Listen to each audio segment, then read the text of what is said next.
Добро вечер, почитувани гледачи. Централно издание на дневникот на регионалната К1 телевизија. Во него се собрани најновите информации од Вардарскиот регион, Македонија и светот. И вечерва фокусот го ставаме на активностите на политичките партии поврзани со предвремените парламентарни избори. Во овој дневник ја пренесуваме и најновата анкета на агенцијата Брима Галуп. Следуваат настаните на денот, па потоа почнуваме веднаш. Останете со нас. ВМРО ДПМН со двојна предност пред СДСМ, покажа анкетата на Брима Галуп.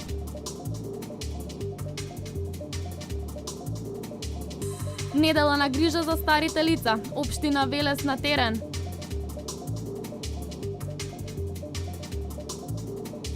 Јавниот долг намален за 1,4%, информира Министерството за финансии.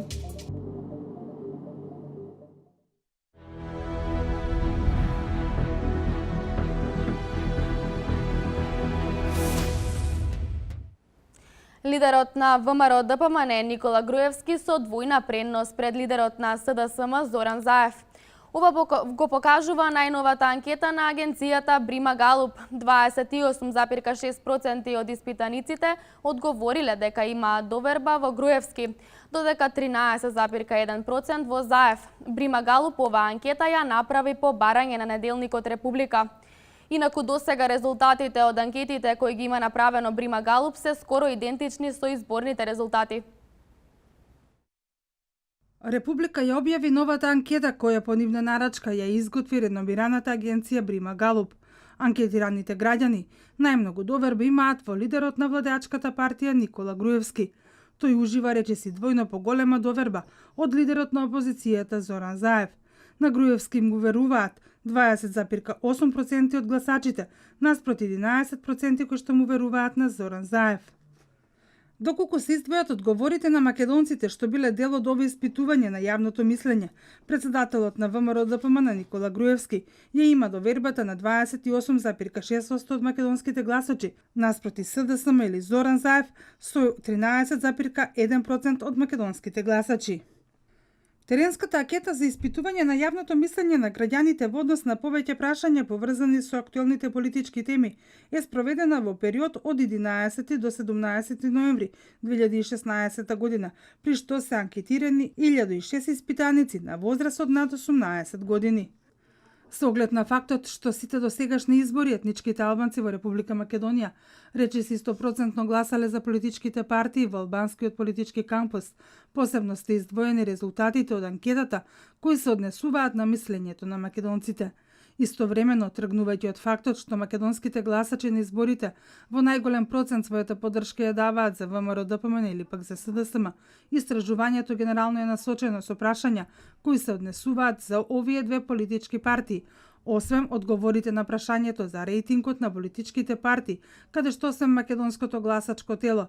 Во предвид беше земено и се вкупното расположение за сите етнички заедници, со цел да се добие реален приказ за расположението на граѓаните за сите релевантни политички партии во државата. Поголем дел од гласачите во земјава би гласале за ВМРО ДПМН или 25,8%. За СДСМ се изјасниле 16,7%.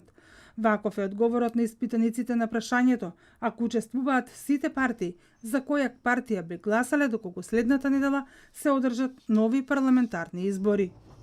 Доколку се издвојат одговорите на македонците што биле дел од ова испитување на јавното мислење, ВМРО ДПМН повторно е во значителна предност пред СДСМ.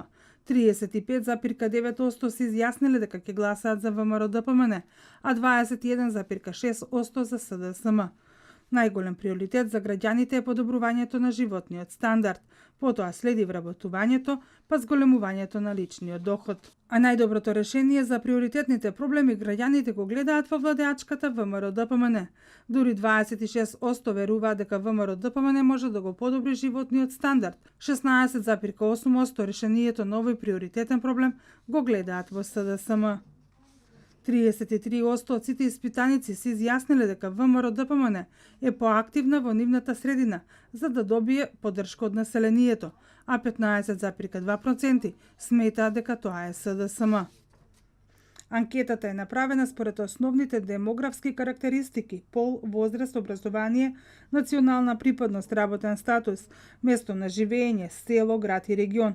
Анкетирањето е спроведено со метод анкета лице в лице во домот на анкетираниот. Се анкетира само едно лице во семејството, кое е избрано случајно. Можната грешка во оваа анкета е плюс-минус 3,1%.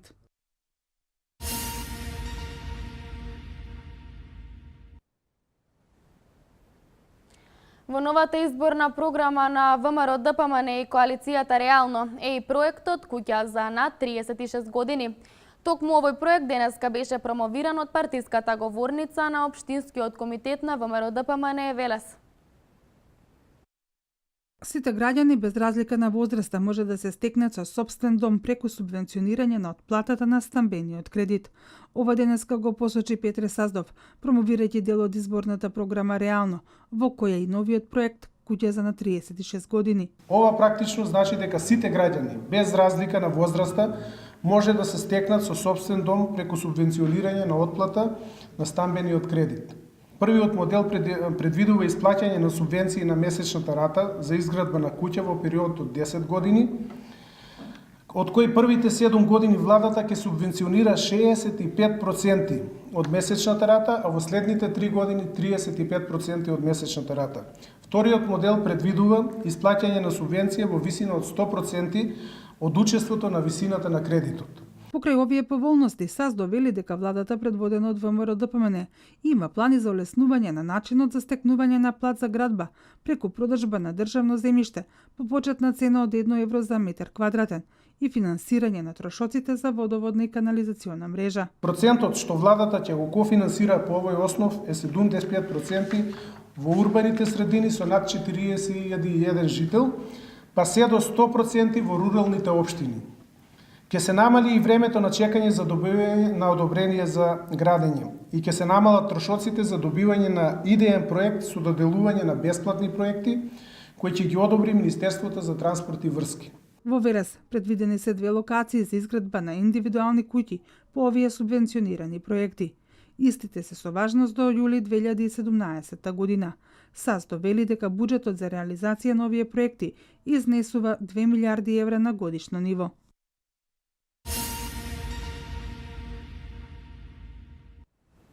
Во завршна фаза се градежните работи на автопатот Демиркапија Смоквица. До сега се завршени околу 90% од вкупните градежни работи. Оваа инвестиција е вредна околу 217 милиони евра. Валентина Михајловска има повеќе. Градежните работи на автопатот Демиркапија Смоквица се во завршна фаза. До сега се завршени околу 90% на делницата долга 28 километри. Инвестицијата е вредна околу 217 милиони евра. Увид во градежните работи на овој автопат денеска изврши Владо Мисајловски заедно со градоначалниците на Валандово и Гевгелија. Се градат експресни патишта во Република Македонија, а во следниот период ќе започнеме дополнителни експресни патишта. Ќе гледаме да бидеме присутни на секаде во Република Македонија, со нови 6 експресни патишта, со нови 60 регионални патишта.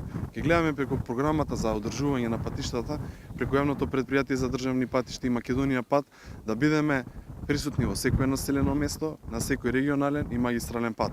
Наша должност е да ја подобриме инфраструктурата во Република Македонија. Како што истакна Мисајловски, моментално се реконструира автопатот од Смоквица до Гевгелија, а веќе е започна реконструкцијата на 8-километарската делница од Демиркапија до Неготино. Веќе започнаа пред неколку дена и градежните работи и можам да информирам дека една инвестиција од преку 5 милиони евра ќе биде токму тука во овој дел, бидејќи мора да ја подобриме безбедноста на патиштата. Исто така се гради и од Скопје кон Куманово автопатот, односно целосна реконструкција на едната страна, а потоа ќе продолжиме на другата коловозна лента. Ќе продолжиме со многу инвестиции во инфраструктурата. Предвидено е во соработка со општините да се реконструираат повеќе од 200 локални патишта во вкупна вредност од 30 милиони евра.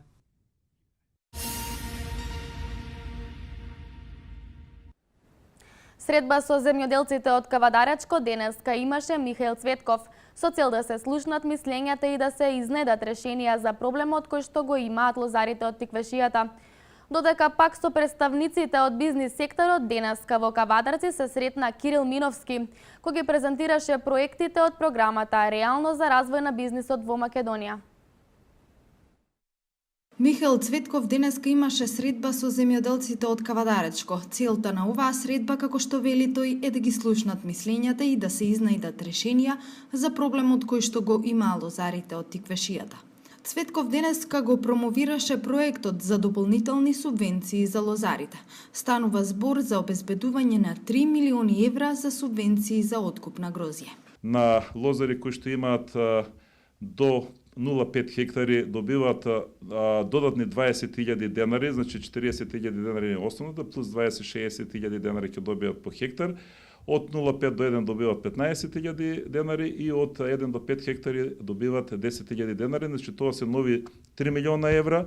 Кирил Миновски пак оствари средба со представниците од бизнис секторот, односно со членките на регионалната стопанска комора на Македонија.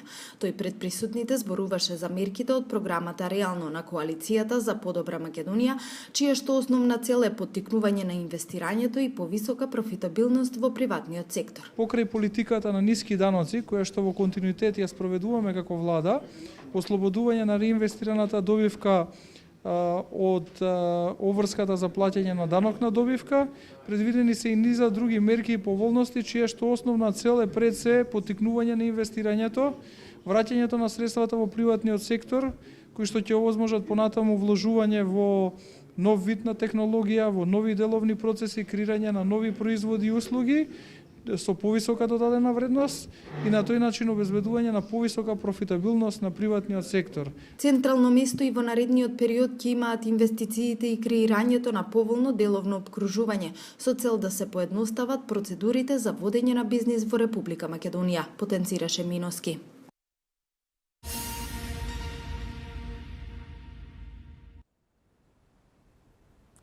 Денеска на пресконференција кандидатот за пратеник од изборна единица 3 на СДСМ Панче Иванов промовираше дел од изборната програма План за живот во Македонија. Иванов истакна дека во програмата е направен план според потребите на граѓаните во Република Македонија.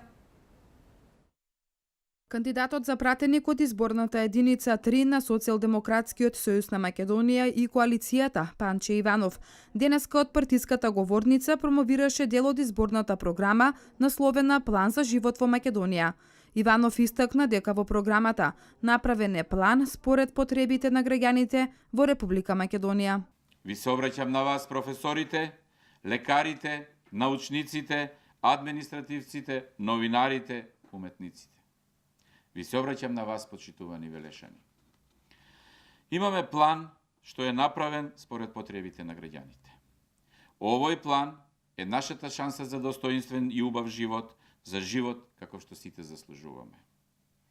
Со овој план ќе стави крај на неправдите во државата, што ви го одзедува правото на достоинствен живот.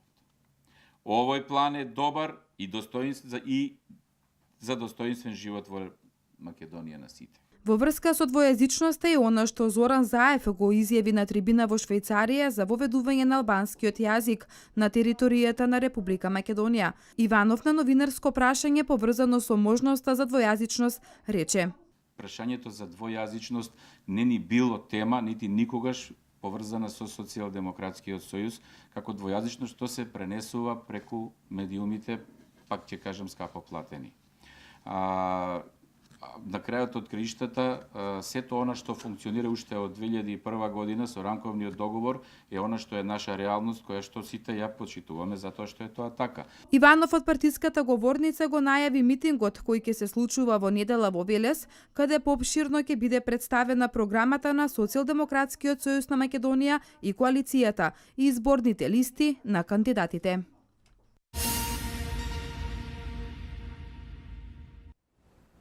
Денеска на пресконференција кандидатот за пратеник од изборна единица 4 на СДСМ Бетијан Китев ги презентираше мерките и проектите за развој на спортот и спортските клубови во Македонија. Проекти кои се содржани во програмата на СДСМ План за живот во Македонија. Формирање на спортски финансиски фонд во рамките на Агенцијата за млади и спорт, кој ќе има за цел да го поддржува и унапредува спортот, спортистите и спортските клубови во Македонија. Ова е еден од проектите од програмата на Социјалдемократскиот сојуз на Македонија План за живот во Македонија. Денеска на пресконференција кандидатот за пратеник од изборната единица 4 на СДСМ Бетијан Китев ги презентираше мерките за развој на спортот. Уште во првите 6 месеци по формирањето на новата влада, ќе формираме спортски финансиски фонд во рамките на Агенцијата за млади и спорт, која ќе има за цел да го поддржува и унапредува спортот, спортистите и спортските клубови во Кавадарци и во Македонија. Понатаму, ќе започнеме со реализација на проектот Секој ден спорт, со кој ќе се воведе можност учениците секој ден да имаат спортска активност во основните и во средните училишта. Исто така, ќе ги подобриме условите за спортување на студентите со посебни потреби, почнувајќи од обезбедување пристап до објектите со 24-часовно користење. Исто така, продолжи Китев, ќе воведеме ефикасен систем за целосна поддршка во спортот. Ќе се одредат максимални квоти за добивање на финансиски поволности од државата, а спортските субјекти ќе бидат поделени во 3 категории, во зависност од степенот на надпреварувањето и неговото значење за популаризацијата на спортот и промоцијата на државата. Поддршката ќе варира во зависност од категоријата и ќе се дава како на спортските клубови, така и на индивидуалните спортисти. Средствата за поддршка на спортот ќе се добиваат преку пренасочување на дел од данокот на добивка од предпријатијата. Предпријатијата ќе можат дел од својата обврска за данокот на добивка, наместо да ја платат на државата, да ја вложат во спортскиот клуб или во индивидуалниот спортист. Почитувани спортисти и спортски работници, да се избориме заедно за подобри услови во спортот и да создадеме услови во Македонија, каде што ќе се создаваат врвни спортисти. За да се реализираат сите овие проекти, потребна ни е вашата поддршка. Вашиот глас на 11 декември ќе биде важен заедно да се избориме за подобар развој на спортот, рече Китев.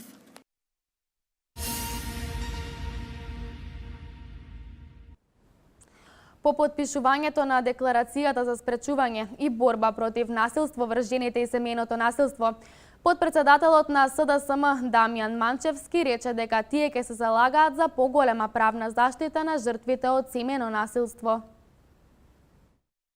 Секој мора да ги ужива истите права и пред законите сите мора да бидат исти. Ова денеска го истакна Дамјан Манчевски, подпредседател на Социјалдемократскиот сојуз. Тој вети дека државата ќе застанела во заштита на најранливите категории на граѓаните, особено немало да има толеранција за насилството. Ќе ратификуваме Истанбулската конвенција на Советот за Европа за спречување и борба против насилството врз жените и домашното насилство од 2011 година. Ќе донесеме нов закон за родово базирано насилство, ќе го измениме кривичниот законник и ќе воведеме одредби за сите форми на родово базирано насилство. Ќе воспоставиме мрежа на стандардизирани институции која го гарантира минималниот пакет на услуги за заштита од домашно насилство. Манчевски покрај поголемата правна заштита вели дека ќе се зголеми и улогата на невладиниот сектор во процесот на превенцијата, особено за психосоцијалната поддршка на жртвите. Ќе ги вклучиме, ова особено е важно, издруженијата на граѓани во нудење на услуги за превенција и заштита од родово базираното насилство. Тие ќе бидат поддржани преку насочени грантови, шеми за обезбедување на соодветна, квалитетна и специјализирана поддршка. Тука зборуваме за психосоцијална поддршка на жртвите од силување, кризни центри за жртви насилување, како и за солниште. Ќе обезбедиме казнено правна заштита за децата кои што биле сведоци, односно биле жртви на родово базирано насилство, вклучително и домашно насилство. Ова Манчевски го изјави по потпишувањето на декларацијата за спречување и борба против насилството врз жените и семејното насилство.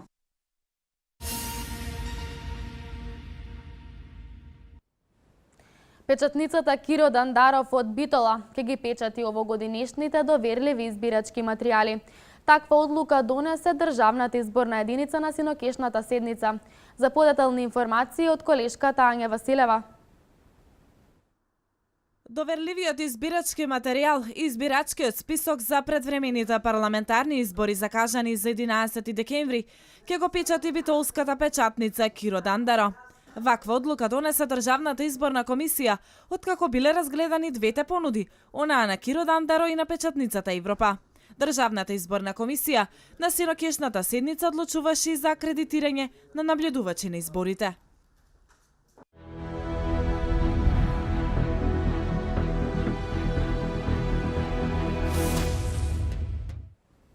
Се воведува електронската евиденција на тутунот. Со оваа новина во секое време ќе се знае за откупот на тутунот и работењето на откупните пунктови на монополите.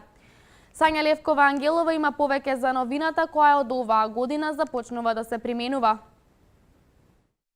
Од денеска тутунското производство се евидентира по електронски пат. Оваа услуга овозможува во секој момент достапност на сите податоци за текот, количествата, квалитетот и цените на откупот од реколтата, а откупените количества веднаш ќе се внесуваат во системот. Со електронската евиденција, веднаш и во секое време ќе се знае за откупот на тутунот и ќе се воспостави целосен увид на производството и на работењето на сите откупни пунктови на монополите. На овој начин се има увид кој производител и за која парцела има склучено договор, со што се отстранува можноста да се прават двојни и тројни договори за едни и исти површини. Оваа година, според податоците на новиот систем, се склучени скоро 30.000 договори со тутунарите за преземање на 26.000 тони тутун.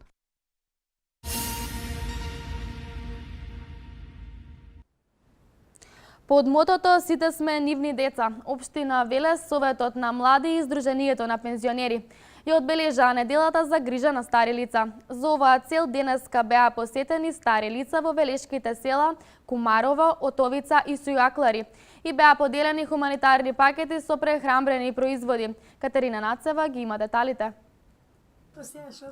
Ред муабет и мало внимание е она што најмногу им е потребно на лицата од третото доба. Под мотото "Сите сме нивни деца", Советот на млади на Општина Велес и Сдруженијето на пензионери од Велес во соработка со општината ја одбележаа неделата за грижа на стари лица.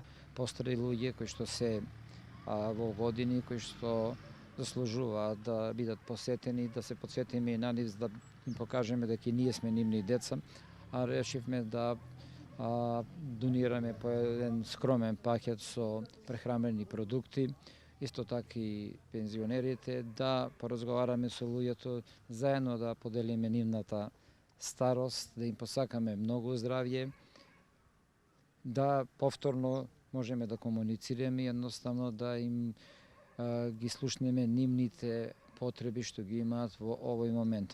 Соработката која имаме со општината и Советот на млади, вели Веле Алексовски, председател на Сдруженијето на пензионери, ни овозможува да им помогнеме и на пензионерите и старите немокни лица во руралните средини, но не само со намирници, туку и финансиски, додава Алексовски. Ние покрај тоа натурално во натура и ги помагаме исто така и финансиски, еднаш и два пати годишно. Всушност тоа се средства наменети за редовни пензионери, но ние не ги делиме, тој што нема. И било да е инвалидски пензионер, што е уште полошо, тој не може да поработи нешто плюс ако може и така ги помага. Како Совет на млади редовно сме вклучени во вакви и слични акции, се со цел да им помогнеме на луѓето од третото доба и да им докажеме дека не се заборавени и оставени сами на себе, вели Филип Спирковски, председател на Совет на млади на Општина Велес. Нас ни е должност токму тоа да во текот на целата година да се грижиме за старите лица, не токму само во овој период. Ние сме тука како Совет на млади константно да да се грижиме за старите лица и да одговориме на нивните потреби. Пензионерите задоволни од ваквите акции. Тие велат дека не се чувствуваат заборавени. 5 години како сум оперисана, не сум имала посета, сега вие сте први. Што ми донесовте, фала многу. Многу фала, Бериќа Тврсан. Јас сум забрадена, па ете. Ако, мајчак. Па фала, ете, многу фала. Многу за ова. За ова. Што друго? Многу фала. Не треба да речете. Многу фала, многу фала. Ами се крепиме. Ами се заеме. Тука се апчињата. Па се оди на лекарите, лекарства си примаме и се крепиме. Да. Штом сме двајца се крепиме. Посредбите со пензионерите и стари изнемоштени лица во селата Кумарино, Отовице и Сујаклари во следниот период ќе бидат посетени и пензионерите од останатите рурални средини.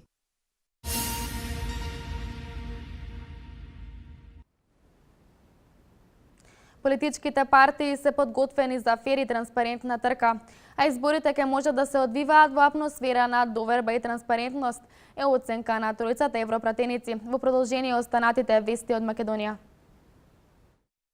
Подготвени за фер и демократски избори, доверба и транспарентност, ваква е оценката на тројцата европратеници Иво Вајгл, Кнут Флекенштајн и Едуард Кукан за предвремените парламентарни избори закажани на 11 декември. Задоволни од постигнатата соработка помеѓу двете главни партии и нивните лидери за избегнување инциденти за време на изборната кампања, тие велат дека имаат добра причина да веруваат дека изборите ќе бидат фер и транспарентни и дека ќе представуваат почеток на едно ново време за Македонија. Особено бевме задоволни што можевме да чуеме дека постои дух на соработка помеѓу партиите, помеѓу двете главни партии и нивните лидери за избегнување на компликации, инциденти во текот на изборната кампања. Европратеникот Кукан посочи дека чувството по средбите е дека подготовките за изборите се одвиваат добро и се надева дека така и ќе остане. Ние тројцата скромно, понизно прифаќаме одреден кредит за промената информација во вашата земја.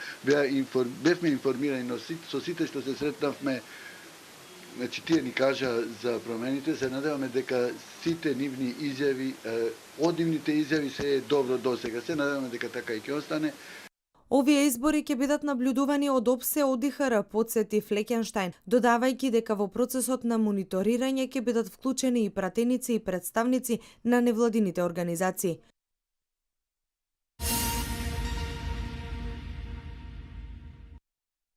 Јавниот и државниот долг се намалени за 1,4% поени, соопшти Министерството за финансии. Македонија денеска отплати кредит од 130 милиони евра кон финансиските институции Ситибанк и Дојче банк. Кредитот од овие банки, како што појаснуваат од Министерството за финансии, беше земен пред 5 години, а беше гарантиран од Светска банка. Средствата за оваа исплата се обезбедени од евробрзницата што беше издадена во јули годинава.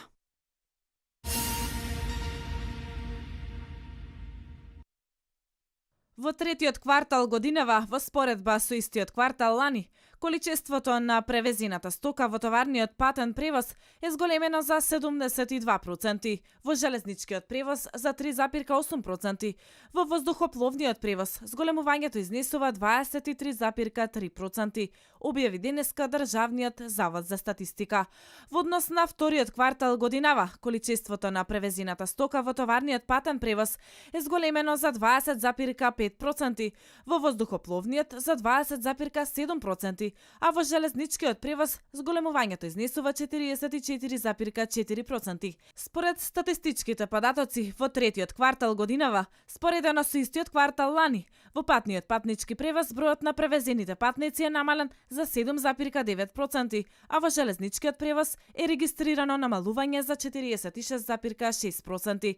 Во градско-приградскиот превоз е на ниво од претходната година, додека бројот на превезени патници во воздухопловниот превоз е зголемен за 5,2%. Споредено со вториот квартал годинава, бројот на превезени патници во патничкиот превоз е зголемен за 0,9%, во градско-приградскиот за 22,4%, во железничкиот за 2,9%, додека во воздухопловниот превоз зголемувањето изнесува 23,3%.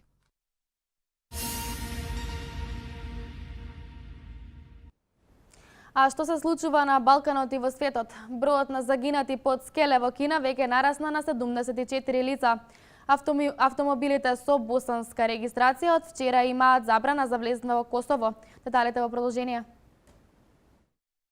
Порасна бројот на загинати при уривањето на градежната конструкција на кулата за ладење на електроцентралата во источната кинеска провинција Џанси. Се работи за објект со висина од 70 метри. Централната кинеска телевизија пренесува дека бројката на загинати веќе се искачила на 74 лица, а досега идентификувани се 68 жртви. Истрагата е насочена кон главната инженерска фирма HB Ененгенг, која и претходно била поврзана со некои други несреќни случаи на работно место. Како што пренесуваат кинеските медиуми, приведени се и 13 лица од страна на кинеските власти.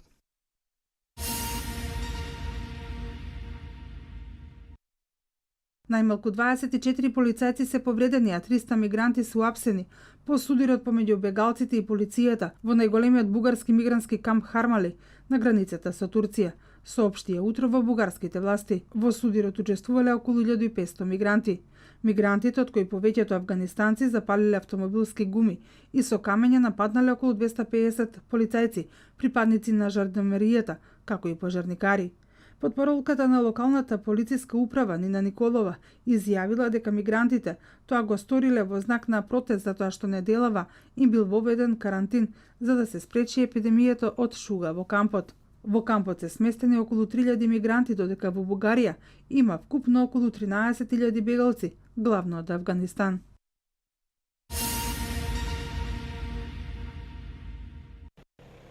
Косовските власти не им дозволуваат на автомобилите со регистарски таблички на Босна и Херцеговина да влезат на Косово, со објаснување дека меѓу двете земји нема никаков договор во областа на транспортот, јавува Српската државна телевизија РТС. Поради забраната која стапи во сила од вчера на граничниот премин со Србија Мердаре, е создадена колона од возила, а десетици семејства биле принудени да се вратат назад. Тие велат дека одлуката на косовската влада е неправедна и дека јавноста требало навреме да биде информирана за неа.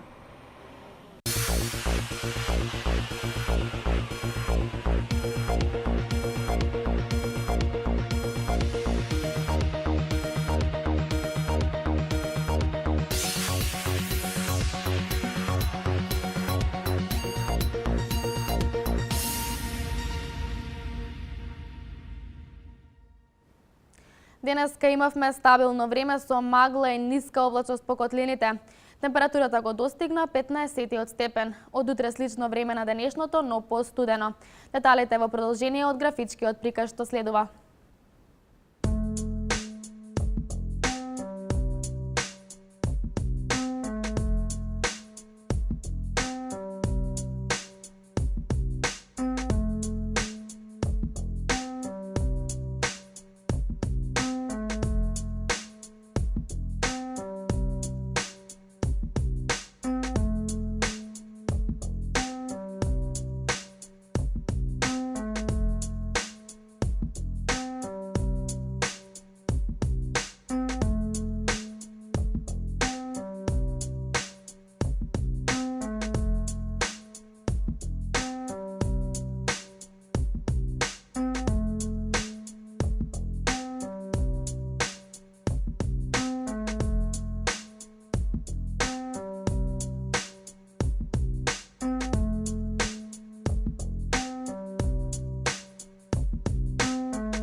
Ви благодарам на вниманието, имајте пријатна вечер со програмата на К1 телевизија.